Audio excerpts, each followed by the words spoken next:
এটা হলো হযরত শাহ কামাল রাদিয়াল্লাহু আনহুর মাজার শরীফ। তো ভিউয়ার্স, পয়লা বৈশাখ উপলক্ষে রাতের বেলায় ঘুরতে যাচ্ছে হযরত শাহ কামাল রাদিয়াল্লাহু আনহুর মাজার শরীফে। সেই মাজারে গিয়ে আমরা কি করবো না সব আপনাদের শেয়ার করবো। এই মাজারটি অবস্থিত রয়েছে দেয়ানগঞ্জ থানায় ৩ নং পানামপুর ইউনিয়নের ডিগিচক গ্রামে ভারতের লোক ঘেঁষে রয়েছে এই মাজারটি। তো আমরা এখন হয়তো শাহ কামাল রাদিয়াল্লাহু আনহুর মাজার শরীফ এসেছি। এখানে কেউ মানত করতে আসে, কেউ ঘুরতে আসে। তো যেহেতু এই বাজারটি আমাদের বাড়ির পার্শ্ববর্তী এলাকা, সেহেতু আমরা এখানে ঘুরতে এসেছি। আর এই মাজারে এসে দেখি অনেক পাগল দিয়ে মাজারটি ভরে গেছে, আর সেই পাগলদের ওখানে আমরা দেখতেছি।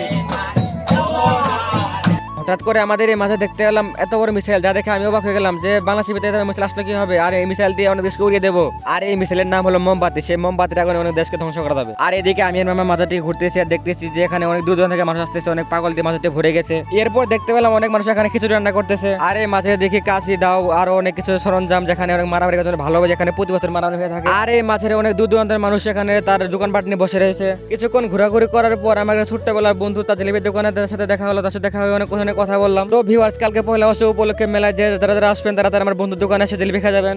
এরপর চলে গেলাম ছোটদের জন্য খেলনার দোকানে। এরপর দেখতে পেলাম এখানে অনেক ধরনের মেয়েদের জন্য কসমেটিক, যা দেখে আমার অনেক ভালো লাগলো। ভালো লাগার কিছু না, আমার গার্লফ্রেন্ড নয়, বউ না, তার জন্য এগুলো এখানে রেখে দিলাম, যেগুলো নিয়ে আসলাম না। আর এই মাঝের মেলা হবে কালকে, তার জন্য এখানে আজকে মিষ্টি দোকানপাট নিয়ে বসে রয়েছে। তারপর মামা আর আমি দুজনে মিলে ঝালমুড়ি খাইলাম। এরপর ঝালমুড়ি খাওয়ার পর দুজনে মিলে ড্রিঙ্কস পান করলাম। আর সেই ড্রিঙ্কস পান করে দুজনে মাতাল হয়ে গেলাম।